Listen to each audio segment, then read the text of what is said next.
So I continue our series of talk on the faith today. Last time we had a sort of introduction about what is faith, and so today we're having asked to give a title to this talk. So our talk is faith a skill or a gift? And I believe the answer is a combination of the both. Because is that a human skill? In other words, can we say, I believe, or can we say, does God help me to believe?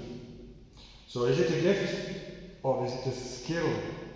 Is it part of us, of our nature, or is it only a sort of a present from God, from the Blessed Trinity? We have to answer, this is a combination. It's part of us, it is a desire. So faith is a need, and faith is an answer. So faith is in progress, is a need of unity or union with God, intimacy with Christ. In the meantime, God's answer. So sometimes when we say, I answered to the call, I've answered to God because I didn't believe and now I believe, I would say the expression I believe is right, but it's not absolutely relevant, 100% relevant on what is happening in our own soul. It's a combination, it's a cooperation between the human weakness, the human desire on one hand, on another hand, it's a response, a sort of it is a grace, a supernatural gift from God. But sometimes we hear these sort of things. You've probably heard that even in your family. Oh, you're lucky because you believe. I'm not lucky because I don't. Well, and the answer is, but you have got that in your, if I may say, I'm not a medical doctor, so I wouldn't go into that field, but it's part of our genes. The faith is part of our genes, if I may say. It's part of us, it's part of our nature. We have been created to see God. And this is the fundament, this is the stone, the core of the faith is there. It's where are we going? And this is the constant question, the constant an answer and a question in the meantime. Because we haven't got the full answer, we don't see the answer, but we know the answer. And this is exactly what faith is about. We know, but we don't see. We know fundamentally, radically, can I say that? Radically? You correct my English, please, because it's not good.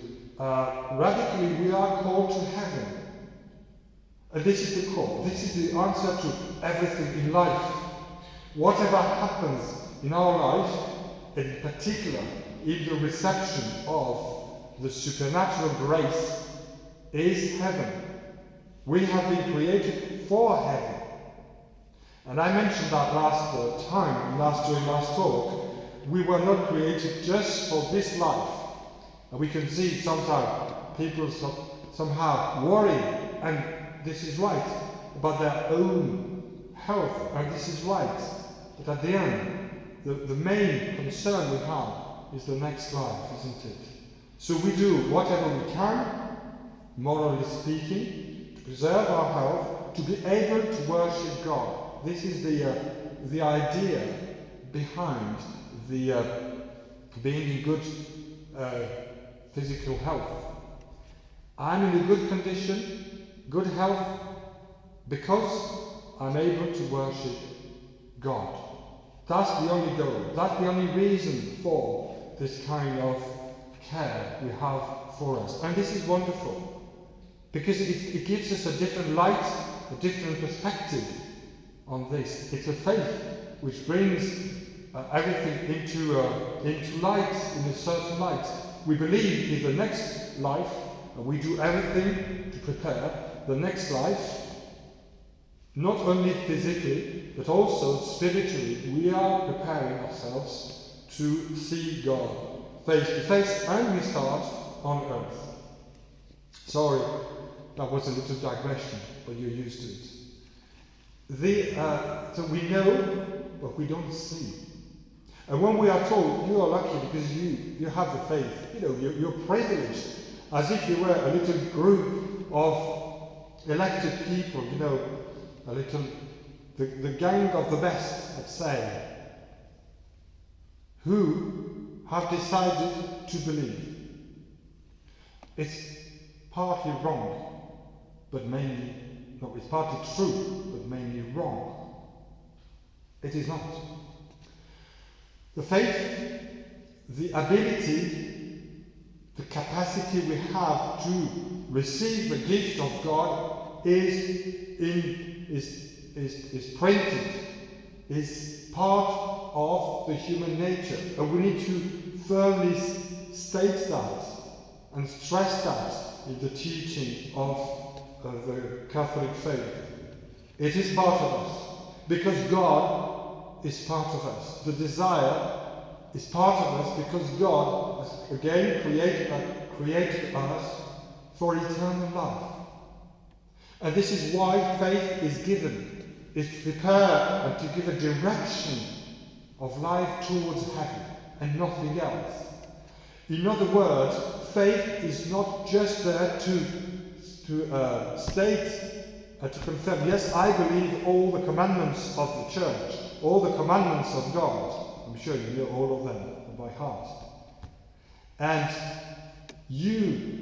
faith is not just, I believe in all these teachings, and this is right to believe them, of course, don't get it wrong. We must stick on that. We must not change any of them. If we change any of them, that means we are giving a different direction to the human life. This is just subjective, or subject to modern times. Just change it a little bit, just to please the people, because they can't believe all these sort of things now. No, they believe in whatever kind of science, I may say, or technology, whatsoever. This is the new religion. This is a new faith. I'll get back to this topic later on, don't worry. But this is interesting because we have the faith, we believe in the unchanging world of heaven. This comes first. It is not changing. Therefore, as a consequence, the commandments of God and the commandments of the church are not changing. It cannot be changed, because it's a sort of an attempt to change the reason of the finality, or the end of the creation, of the human nature. Can we say finality? Yes, thank you, Jane. She's a teacher for me. Wonderful. Well, in English, not in theology, don't worry. So, this is it. So when we talk about a faith, we're talking immediately, we are related immediately to eternal life, first of all. It's not just a series of concepts taught and transmitted by or inherited from the church. Not a list of ideas. This is that if you're a Catholic, you must believe or have all these ideas. And you just fill your mind and you think you're on the right way. But sadly, it's not enough. Certainly not enough. Because God is not just an idea. He's got all ideas. God is a nature, and God is three persons, not just an idea, just a substance. And he proved it in the incarnation and in particular in the redemption. I'll come back to this point. So, what we are, where we need help is, we need help because we have no evidence of things that appear not. We have no evidence. And here, faith, of course, concerns, when I say I believe, it relates to invisible world, of course. And first, oh, I don't believe because I don't see. Right. Okay, so I think there's many occasions in life when we do believe in invisible things, even if they are here present around us, where we don't see them, where we do believe they are here. For instance, we had a lovely experience this morning. Two of the lights crashed during the rosary this morning. Wonderful. But everybody believes there is electricity, that you don't see it. You just see lights, but you believe something you don't see.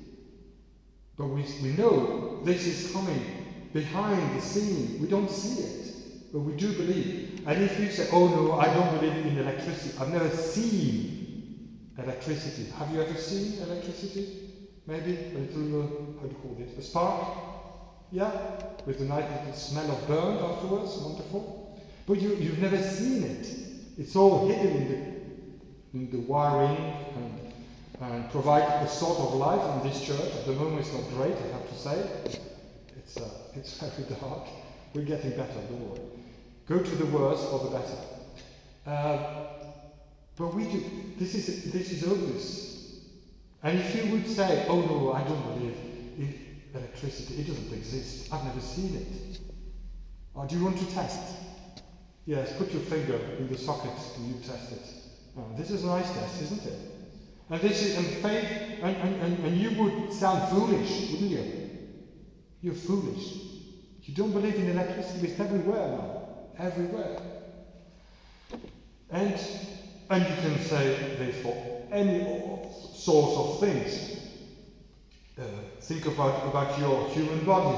You believe all sorts of things are operating in your body, but you believe they are here, operating. And you believe stronger they are here if you feel weak and unhealthy.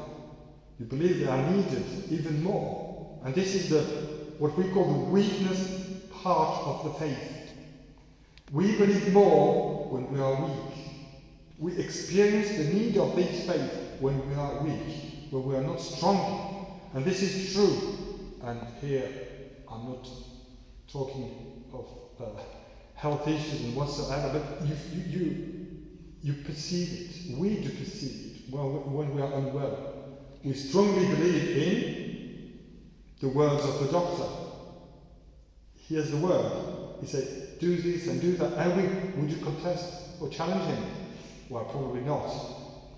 So I wouldn't do it. This is why I don't talk to him, because I want to challenge him.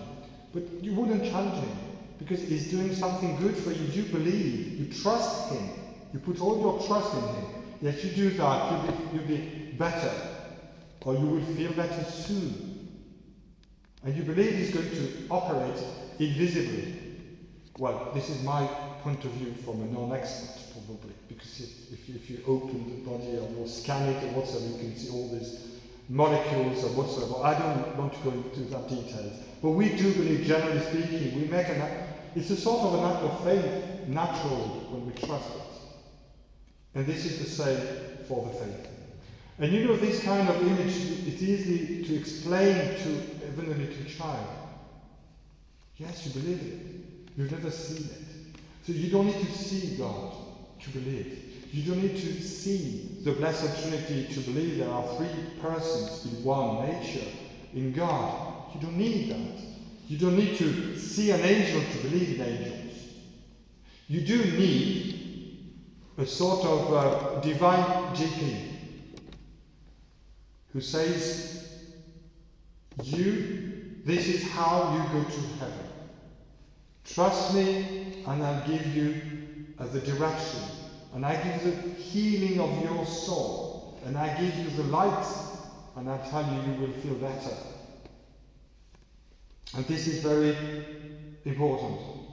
We have to see the faith not only as a healing process, but as an illumination. It's not just darkness. When we believe, you believe in things you don't see, you're blind. No, we're not. We believe because God is God, because He is the divine master. He is the creator, and we know He's done everything for our good. So from that aspect, seeing is not needed. Or I will believe if I have a sign, an evidence of the presence of God in the world. Well, you've got thousands. You've got thousands, haven't you? We do. So, where does that weakness come? It comes from the weakness of our intellect. And there is, because God is the mystery, God is great, and this is the difficulty we have, and this is what we need a little help from the faith. God is great, says Job in chapter 36, the book of Job in the Old Testament. God is great, exceeding our knowledge. So the difficulty is exceeding. There is a huge gap. Well, it's an infinite gap between our intelligence, no offense to you, limited, and God, intelligence, infinite. So how do they meet? It's like trying to pour the sea, the water of the sea inside a little glass of water, a little glass. Well, you can try even with amazing, but it wouldn't work. No, the glass is far too small. Far too small. So we have to accept this difference. And when I say this, I mean I accept to be blind somehow. Because I'm not going to receive everything, the whole nature of God. We cannot. He will partake His nature with me, but not give it all to me. It's too much. As I said last week, or 2 weeks ago, sorry, if we would see God, we would die immediately. It's too much. It's unbearable. Because He is too much, too great. So, so God is a mystery. This is it, because we don't, it doesn't, we don't, it's out of proportion. He is out of proportion. This is how is the mystery, and He helps us. The most perfect helps the weaker. The most perfect helps the weak nature, the weak human nature. Many things. Again, in the Old Testament, many things are shown to you above the understanding of man. This is how He would help us. We cannot know God perfectly.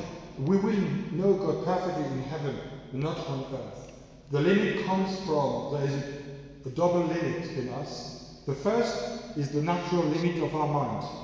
Our brain is too small, as I said, and the second one is the limit of the sin. God needs to help our nature, enhances our nature to the supernatural life by the gift of the faith, and also He sort of free us from the limit of the sin. So that leads us to a very important question. The sin, our sins, they limit our faith. because faith is a personal relationship with God. So if we break that relationship, or if we weaken this relationship in small sins, we, as a consequence, we lose gradually our faith. Gradually. Not always, but gradually. Or the faith becomes dead if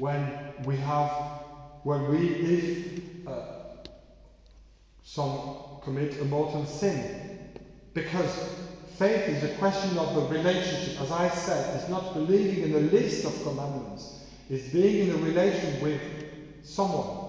And if, because of the sin, we decide to interrupt or to seize this relationship, this is it. The faith remains in the cupboard, and we've closed the door because we don't want to see, and we don't want to be in touch, in relationship with God.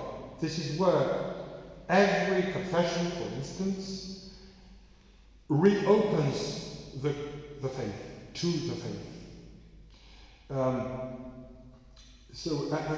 it is, in the process of conversion, this is core. Sometimes people say, Canon, why do you ask people to go to confession so regularly? And why do you ask them to go to confession? Even if the person say, my faith is not very strong. But this is exactly why I'm telling you. It's because your relationship with God is not objectively set up. Once it is set up by confession, or when it's refreshed in confession, your faith becomes greater, stronger, that's for sure. You don't even notice it, but this is an objective impact on you, on us, myself. So this is why going to confession is not, it is always seen as an act of faith in the grace of God, but also it's an act of, it does strengthen our belief, our trust. So here, this second limit to sin is the second, what we call a moral limit, but moral doesn't mean moral in terms of behavior. It's a moral limit in terms of my intimacy with God has been harmed, therefore my faith becomes weak. And this is it. So that's the limit of the faith, and it's what I would say the negative side of it. Because we are limited, because we are sinners, we need a strong help.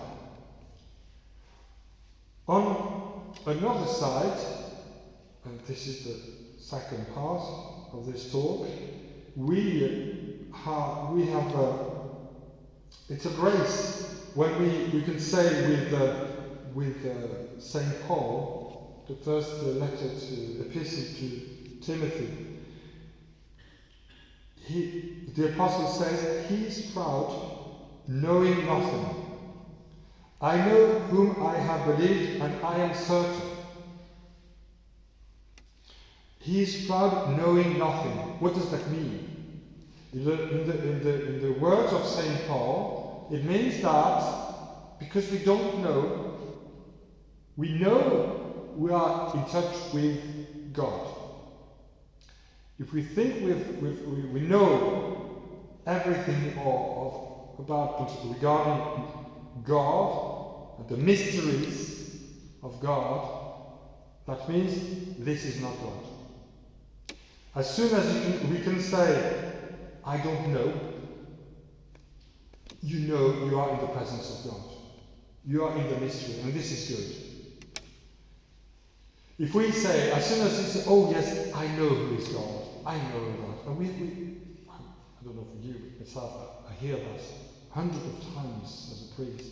Oh, I know, you're God, and you know, he's done this, he's been doing that, and the Old Testament was all for, etc. You know, I know, don't tell me about him, it's fine, I don't need that, I know. Well, you don't. I'd rather say, I don't know. And this is true. because we cannot pretend to see him first. And secondly, it's more reassuring in a way. If I can say, I don't know anything, I've not seen anything, that's better. Because that means you are in the living with the gift of the faith. He is helping you to stay with him without seeing him. And this is the true love. Exactly, true love. So through the faith, we stay with God because we love him more than anything else. And if I can say, I don't know, this is good. If one says, oh, Canon, I know now. Yes, I've studied my catechism. I've done all the questions you've asked me to study from page 1 to the last page. Penny Catechism, Baltimore Catechism, what kind of thing, all sort of blogs and things. Both the talks of Father X, Y, or Z, or Canon A, B, C, D, Monseigneur W. I've done all that. Okay. And you think, you know, oh, we don't. And I said, that's wonderful. I mean, it's excellent, and don't get it wrong. We need to feed our faith. But essentially, we don't know. We don't know. And this is probably one of the drama of the actual period, in particular in the area of theology in church. I don't know for you, you've probably met a few people, theologians. All the time you discuss with them in Catholic universities, you're amazed by the number of pages they can write and describe things and explain and all sorts of things. Give their own opinion, that's very important, or give your own opinion. Oof. That makes you a good theologian. Well, at the moment. Give your opinion, that's most important. So, if I talk to them, if I can sometimes, I always say, right, thank you, Father, that's brilliant. It's very difficult, so your explanation is quite complex, I have to say. And my brain doesn't work as fast as yours, but do you believe in the divinity of Christ? Do you still believe in the divinity of Christ? Do you still believe in miracles which are not explainable, they have no explanation? Do you believe in the presence of the angels around us at the moment we are talking? There are no explanation. There is no explanation to their presence. We don't see them. And sometimes, I would say 99% of the time, I've been amazed by their answer. It's the wrong one. Oh no, this is not, no. We have to explain. There is an explanation to all these things. Huh? Right. So my next question is, do you still live the faith in your writings? Is that guided by your faith? Do you think you are going to know? Or are you exposing a sort of a nice ignorance? Do you want to unfold this kind of knowing nothing to us? Oh, no, I'm here to explain. Aha, very good. And what about you, Canon? My answer has to be simple, to be honest. I have to be simple. The only thing is unfolding the faith. It's not giving your opinion. And you can write whatever kind of thing, a thesis, a degree, whatsoever. That doesn't matter. What you want to do is to unfold the truth. This is well beyond your opinion. It's nothing to do with you. It's nothing to do with you at all. And it's beautiful because you open certain windows for reflection. And you say, well, these needs sort of reflection, meditation, these needs to be believed, not explained. So here we have this issue with the sort of the pretension or a pretended primacy of the human reason on the faith. And we know how well Pope John Paul II responded to that. Faith comes first. Fides et ratio, you probably read this letter encyclical, haven't you? If you haven't, you can do it if you like. Well, the problem is with John Paul II, good reference, but it's sometimes a bit long. So you have to find exactly where he wants to go. Once you found the core, the nucleus of his thoughts, you'll find it. Sometimes he goes into circle. That's probably because he's from East Europe, isn't it? We used to go straight to the point. Right. So this is it. You know, here we are happy. The work, the research work in the church is not against the faith. It's not to explain everything. It's, as St. Thomas Aquinas used to say, and we need to keep this. It is, he used the word revelatio in Latin. That means to reveal, to unveil certain things, but not everything. Or to point out the veil, not necessarily to unveil it. And here you've got a great symbol of the faith in this church, on the sanctuary, about the veil. Sometimes you want to reveal something, you want to open and say, this is the truth, this is it. Because you can explain what is veiled at the moment. But sometimes you can't, because you know that the reality which is behind this veil is too great, is too perfect, and you won't have any human words to explain it.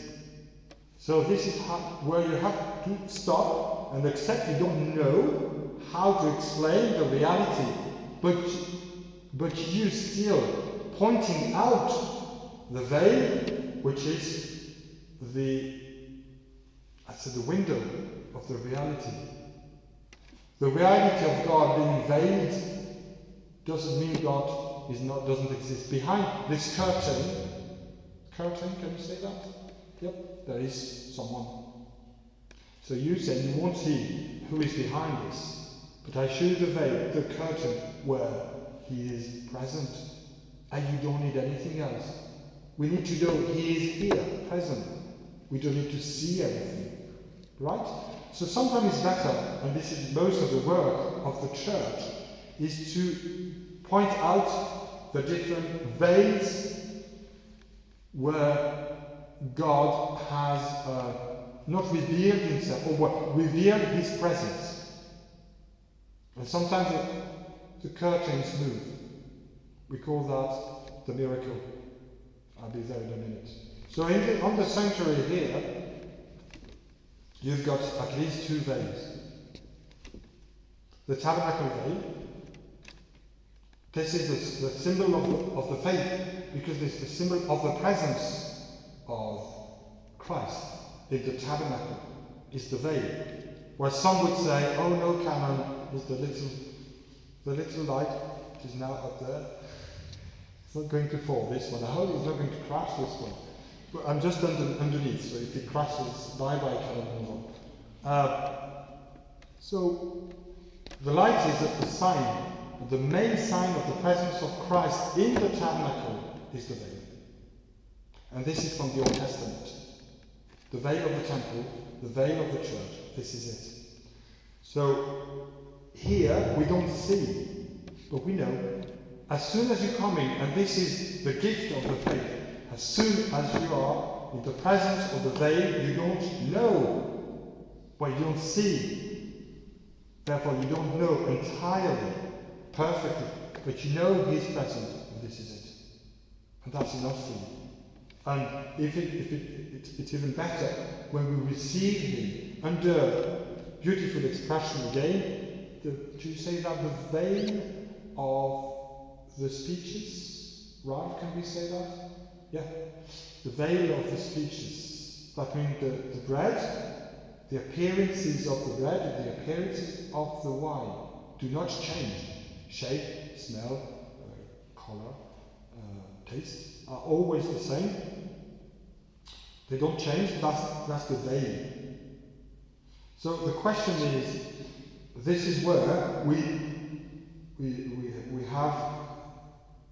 symbolize the faith in church by veiling what is most sacred. The veil always surrounds the most sacred things, sorry about that, that's what I call, or people in church.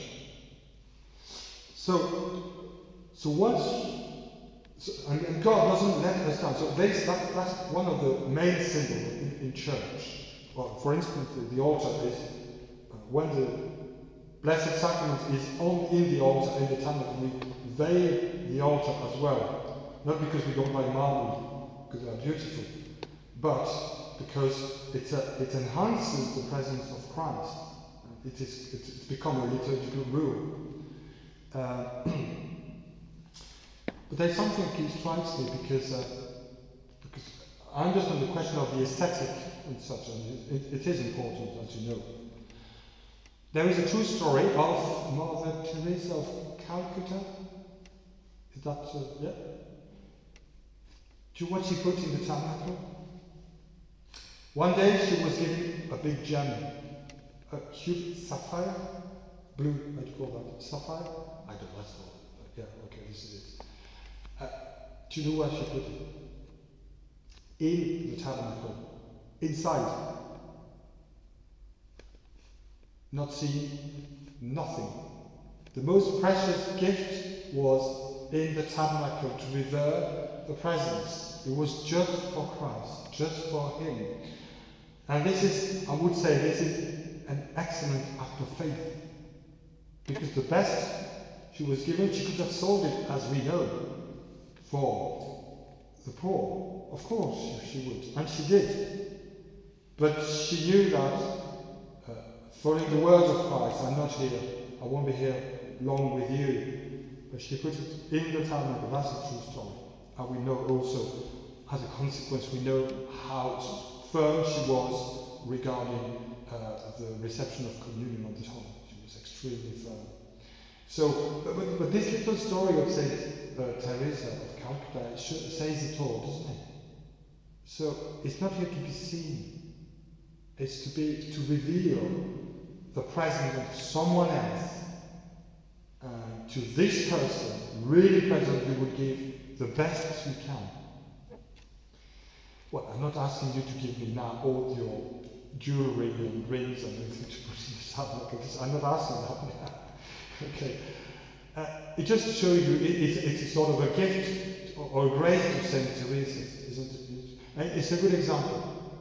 It's a good example, I think. Well, we've got this, haven't we? A little bit. Have you? Yeah, everybody has seen the great monstrance here. If you come to Vespers on a Sunday, you'll see it. On the great monstrance of this church, you've seen it. You've got 36 true diamonds given for Jesus in the monstrance. It's not seen. It's not seen. It's there for Him, just for Him. Well, I close with digression, but I think it's the examples of the life of the saints. They show us, they tell us a lot, don't they? So, behind this curtain of the faith, where God is present, where the mystery of God is present, He is a mystery. That's why we cannot reach Him intellectually and directly. We need a gift, a help, but we need to be prepared for that. And we need to know that we are able to do it. We need to be aware of the signs of God, the signs He used to manifest Himself. And this is where we go to the title of this talk. Yes, we need skills. I mean, we need to be aware, concentrate, and actively concentrate. Not say, okay, we go through life, and this is it. Because your faith could become a bit boring. But we have to be active. And we have to catch any information where God is moving this curtain a little bit. Here I am, and He does that sometimes. Where He does that very much in the miracles in the life of the saints, and particularly in the life of Christ, as the resurrection is the main, the greatest, the miracle of miracles. But sometimes he gives us these little signs, and these miracles, they did happen. They did happen. They are here to testify that there is someone behind this curtain. And he used this, sometimes this figure. I said that last Sunday. You remember this little poke. He pokes the curtain sometimes, the curtain moves, just like this. And he is here. So when we receive a grace, even a little act of sacrifice, a little prayer, a little change, a little step in the conversion of someone we love, somehow,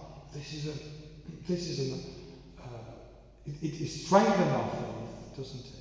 Because we don't know where it comes from, but it is happening. And it makes us, it encourages us to deepen our faith, and not just and it helps us to understand that the faith is just, it cannot be taken for granted. It's not. But there is a meeting between the gift of the faith, God manifests himself, and we are here, ready to grasp any divine sign. Not everyone, not necessarily. We need discernment and everything, that's for sure. We need to be careful, but God is always active, and we are sometimes very passive. And we don't think, I know that I've learned everything since I was a child in my faith. I don't need to learn anything else. But we do. Because it can fade very rapidly, very easily, because we get distracted very easily and very rapidly, don't we? So, this is where God helps and feeds us through the miracle. In the miracle, He helps us. So this is it about skills and gifts for today. I hope it's fun. Nobody fell asleep, so it's fine. I get the question later. Jane, you've got a question. Just one. Good, Jane, if you let her do it, she will have.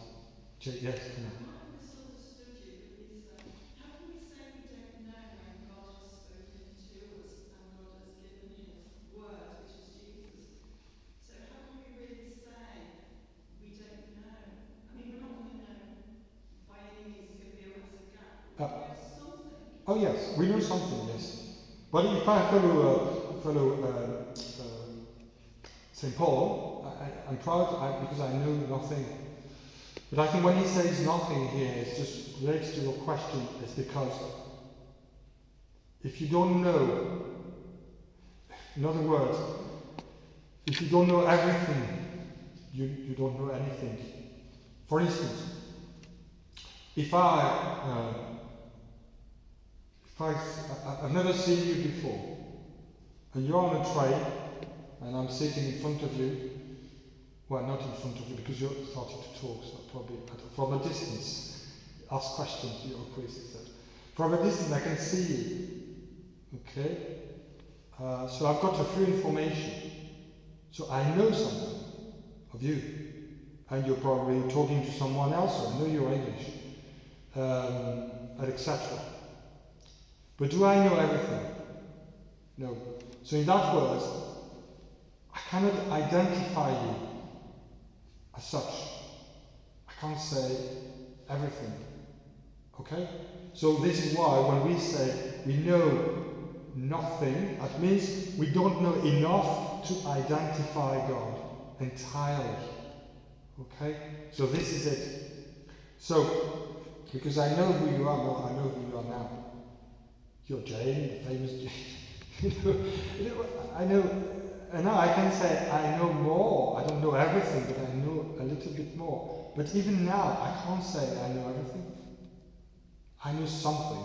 But in other words, I can say I know everything when I see entirely the person, who you are entirely. And I don't know. I can tell you also, do you know everything? Do you know exactly who you are? Exactly. Everything in you. Do you know? Everything. All your reactions, who you are deeply, clearly. Give no answer. Okay, very good. No. This is it. I know a lot, but God, nobody has seen him. So we know a lot. But at the end of the day, we know very little, so we can say we know nothing. We know nothing. We know a few things, little signs of him, okay? It's the same for us. I mean, for us, we are a mystery for ourselves, aren't we? I mean, sometimes it's a bit scary because you say, if I could see myself as exactly as I am, do you really want to know, see you as you are right now? Oof, well, I don't know that. Because you will see all the good things in you, and you will all see the weakness and the bad times and things, you know. I'm not too sure. You're probably different, Jane, from us, probably. You want to see who you are. No, I would like to see exactly how I am. I would love to see. Do you know what? I would like to see as I am, not to understand myself. It's just to present myself in God. There I am. And he would put, you see who you are in the light of God in heaven. This is it. And that's good. Right. Next talk, we found a nice title. Jess is not very happy with my answer. She doesn't really agree with that, but partially. I think I've got that. I'm leaving on Monday, Jacob. Hurry up with your questions, eh? The next talk is when I return, so 31st of July, because we have got something on the 24th of July. So 31st of July, feast of St. Ignatius of Loyola. Wonderful. Can't wait. But I'm not becoming a Jesuit, but I'm just celebrating the feast, don't worry. I'm an Institute of Christ the King, that's fine. Okay, thank you for attending, and we've finished with a little Thanksgiving prayer. In the name of the Father, of the Son, of the Holy Ghost, Amen. Glory be to the Father, to the Son, to the Holy Ghost, as it was in the beginning, is now and ever shall be, world without end. Amen.